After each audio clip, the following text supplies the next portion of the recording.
So we've got, Vanessa Giardo from U.S. Capital Global. We've got Charles Towle from U.S. Capital Global. We've got Gautam Gujral with Vertalo, and we've got Etan Butler, chairman of Dalmore. So, Gautam, I think you're gonna do the honors here and introduce these folks to everybody. And thank you so much. So, these guys here, they all run businesses, and they each have a favorite exemption, okay? Or maybe they have two favorite exemptions. So the rules of this panel are, you're gonna argue on behalf of your favorite exemption, and the only guidelines is that the argument has to take place in English, no Bengali, okay? and there's no physical contact allowed, all right? So tell us about what you guys do and the exemptions that you're familiar with and which you feel that issuers should use. U.S. Capital, we are asset managers and investment bank, so we do sponsor companies and investment strategies like credit funds and private equity as asset managers. And then our placement agent, our investment bank, acts as a distributor of those sponsors and for other issuers that we may not sponsor, but we're just a broker of record as an agent. And we'll do anywhere from $5 million transactions up to $500 million in transactions. In terms of exemptions, a lot of the exemptions we've been using have been TradFi, Reg D, 506B, a lot, Reg D, 506C, and also Reg S on the international side. Now we're dabbling into Reg A. We'll get into that a little bit, why we're dabbling into Reg A, and just little samplers. And then I'm sure my colleague over here will speak more about Reg A. But Reg D, just general kind of overview, for those of you that do not know what Reg D is and Reg S, Reg D is what primarily I'd say the vast majority of private assets are filed as exemptions with the SEC. They are basically, usually, they're for known relationships. That's the 506B. So if you're kind of networking with your institutional friends and family kind of round, early stage or late stage, and also if you're a private institutional asset manager, like a Blackstone or a BlackRock, and it's private, you're gonna do a Reg D, 506B for known relationships. If you're going to generally solicit, but that means you're gonna advertise on Wall Street Journal or on Facebook or on LinkedIn, but you're not going to file an S1. That means you're not filing a public, but you're filing an exemption from public reporting. That's a 506C for advertising. But the requirements for both those, B and C, is basically accredited investors. That's always the requirement, accredited investors. So that's been most of our transactions. The only difference between really then Reg D, B, and C with Reg S is foreign. That's the quick and dirty on the exemptions, okay? Reg D, B, private, friends and family, institutions, and then C, generally solicit. So what kind of issuers we usually do or work with, or why do we choose to do a Reg D historically? Well, we have already many accounts in our group. We have a global footprint. We have offices globally, Europe, Middle East, in the Americas, over 17 offices, 80 professionals. And so because of we've been around for 25 years, we have the luxury to kind of just solicit within our network of established. So then we don't need to advertise so much. However, what we do like doing, and this is where Vanessa comes in, and this is where a lot of VCs are getting into this, and even private equity, and Apollo set up a whole retail group, is they want to diversify beyond their existing accounts. They want to bring in other groups and make a market. They may want to have liquidity, secondaries. And that's where 506C general solicitation has become very popular the last 6 years. How do you do that, Vanessa, on the marketing side? Yes, 506C is my favorite. It's the most fun. quote unquote. You get to actually go out in various forms, various networks. So from the marketing standpoint, it's the most colorful. You actually get to interact with people. So it really brings it to life, because if you have all these incredible companies doing their raises, but they're behind closed doors, how are you ever going to find someone and tell them about it? So whether it's we have a company called Amprion. They're trying to help with brain diseases and solving Alzheimer's. Let's get them out there. Let's solve this. Let's get them the money they need and get them funded and get this solved. So. And in those instances, we're able to bring doctor groups and socialize a transaction beyond our own network, right? And now we're looking into the Reg A as a means to go beyond that. Why we're doing that, the sweetener on Reg A, and I think you should speak about this soon, is this is my R&D on the Reg A, and which is retail. It opens up the door especially for our fixed income strategies. We have credit funds, and right now all the credit funds, our family offices, my family office, we're benefiting substantially, and it's private. It's all private and institutionally backed, and we're getting 8 to 14% returns. But we're thinking, wait, if we make it accessible at $1,000 to $10,000 minimums instead of $250,000 minimums, then the volume, the brand equity, the benefits of that, we get more engagement, larger balance sheet, more reach. So that's why we're looking into Reg A. Sounds like you got your work cut out for you. Tough act to follow. So, Etan Butler, I'm the chairman of Dalmore Group. We specialize in helping companies raise capital primarily online at scale through SEC regulations D, A, and most recently CF. And what do you like about CF and A? What I like about it is that you could broadly advertise your offering and raise capital from anyone over the age of 18.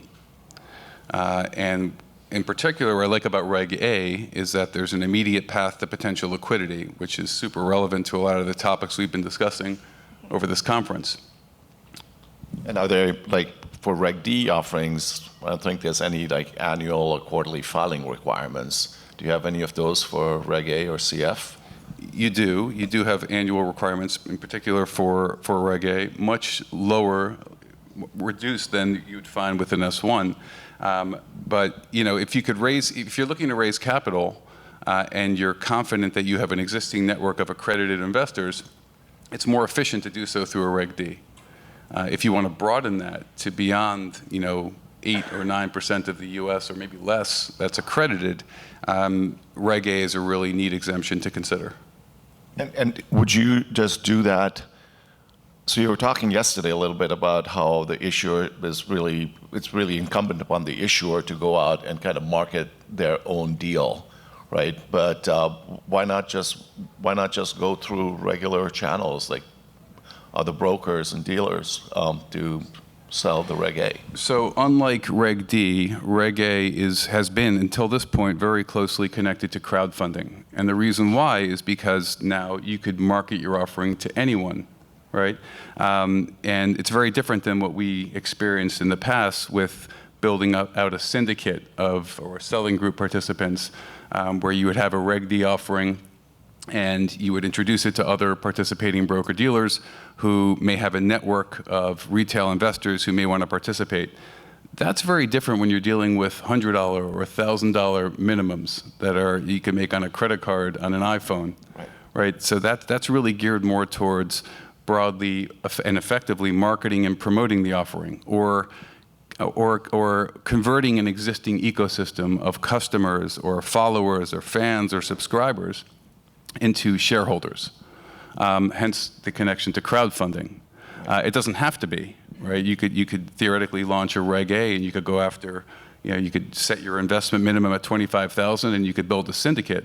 But it really hasn't, until this point, it hasn't yet really been used for that purpose. Yeah, I would think that as an issuer, I'd want to have as many people try and distribute my offering as possible. So, I mean, I understand that its history lies in crowdsourcing, but Is there a limit to the number of investors in the Reg A? I don't believe there's a limit, but you're limited to raising up to $75 million per year per each issuing entity, right? On the issuance. Right.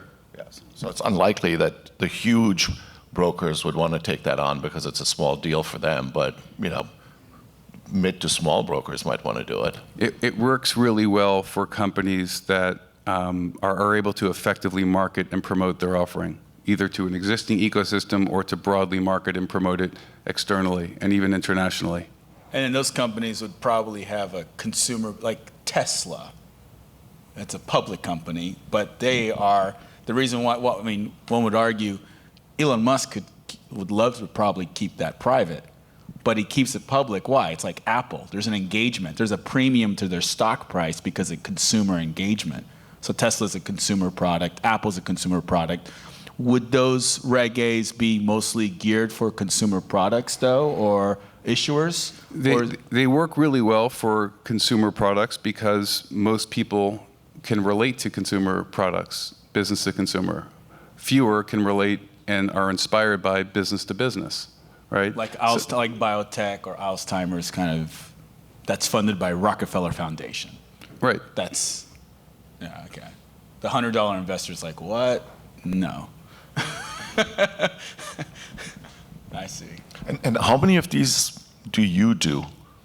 And how many of these get done in the country as a whole? Right. So we've been very active on the Reg A front since we got involved in Reg A in late 2018, which is really when the industry started to pick up in, I guess, popularity or usage. And since that time, we have onboarded over, I think, 215 Reg A issuers. We've been fortunate to be the broker-dealer on many of the more successful Reg A's that have been done to date, meaning ones that have raised the maximum amount. We've had a number at 50 million, 40 million. We haven't hit 75 yet. Exodus beat us to the punch, but hopefully we'll follow shortly. And we've observed what's been working well and what hasn't been working well as far as marketing, promotion, PR, syndication, right? And we're always getting smarter, and we look to share that knowledge and experience with our clients, which tends to be pretty helpful for entrepreneurs who are approaching this for the first time. And then what percentage, curious from a BD perspective, what percentage of the engagement operationally is being used, technology is being used versus human interaction? Reg A and Reg CF is mostly technology. It's much lower friction than you'll find with higher minimum Reg D offerings that are geared more towards accredited investors. Yeah, like the $50,000 minimums. Those take. People want to talk to a rep. People are very cognizant of valuation and share class structure, and so there's a lot more friction traditionally in Reg D offerings. Reg A and Reg CF. You need thousands of investors on your cap table at a few $100 or $1,000, whatever your minimum is. Yeah. So you need to really reduce friction, and you want to give people the opportunity to click on invest now without necessarily speaking with someone. That's a good point. No, so when I spoke to I think 2 or 3 professionals here, two of them made the decision go Reg A. And I asked them, and I was discussing, because we advise many groups and issuers in terms of Reg A, D, et cetera. And the reason why they decided Reg A was the minimums, right? Because the minimum, they want broader distribution, A. B, the minimums could be $100 to $500, and they already have a technology ecosystem within this conference, actually. They've pointed out 3 vendors over here that they've worked with to set up a technology ecosystem, with Vertalo's included too, that basically that enables it so that it's all technology. The issuance, subscription, onboarding, and then reporting. There's no human touch. So then therefore Reg A. While the third professional decided, well, I really just want 6 strategic investors or a few strategic investors. Well, don't do Reg A. You're going to put a lot of dollars in marketing and investor relations. If you're looking for that's a very bespoke, targeted, quality kind of account search, right? It's like selling a high-end or super like Japanese garden-made house and museum on a lot and everything. Like, wait, dude, we're not going to market. We're going to have to find we're going to have to market the 5 potential Niche. buyers, right? Yeah. Well, we have a perfect case study, though. We have Ken from my realm here, moving from a 506B over to a 506C. And why? Well, we went out as a 506B and we weren't getting the reach. He has an incredible platform. He's tokenizing identities, and it really needs to be spread around, actually.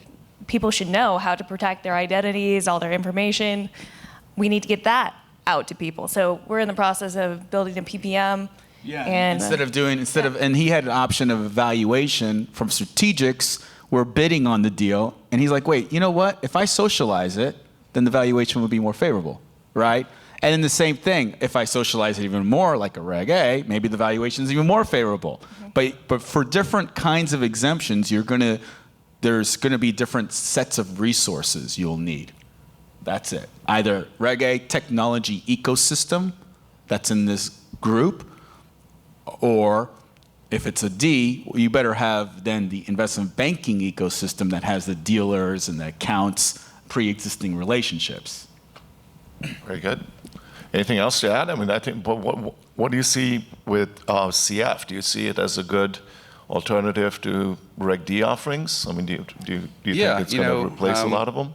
I do, and I think the benefit of CF, in particular, because since it's been bumped up, from 1.07 to 5 million is the amount that you could. Now it's 5. It's 5 million a year. So more folks are taking it more seriously, and including us.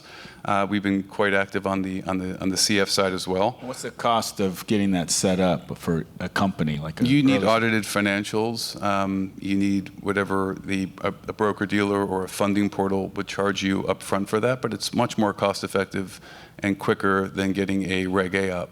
On the Reg A front, we were seeing a lot of issuers in the past who recognize that there's a budget that's required to launch a Reg A. You need to pay for a securities attorney that's going to drive the offering, structure it and drive it through SEC qualification. You need audited financials. You need a marketing budget, right? So oftentimes they would consider in the past a Reg D to raise capital from friends and family or existing members of their ecosystem to finance a much larger Reg A. We're seeing those issuers now considering launching a Reg CF, right? And that allows them to raise capital up to $5 million a year from anyone over 18, launch within 6 weeks, reasonable cost as far as upfront cost to get that up and running, and also gives them the opportunity to almost test the waters for what's to come on a Reg A. It is a test. If you're interested in marketing and promoting your offering, then CF and A give you generally, in my opinion, a much better potential for a return on advertising spend, because you could accept anyone over 18 as opposed to very few. Yes, it's almost like you do a Reg CF to get some operating money, but you also use part of the proceeds to do the Reg A. That's right. Yeah. Yeah. So it's a two-step. That's great. Yep. So things are getting better there. So,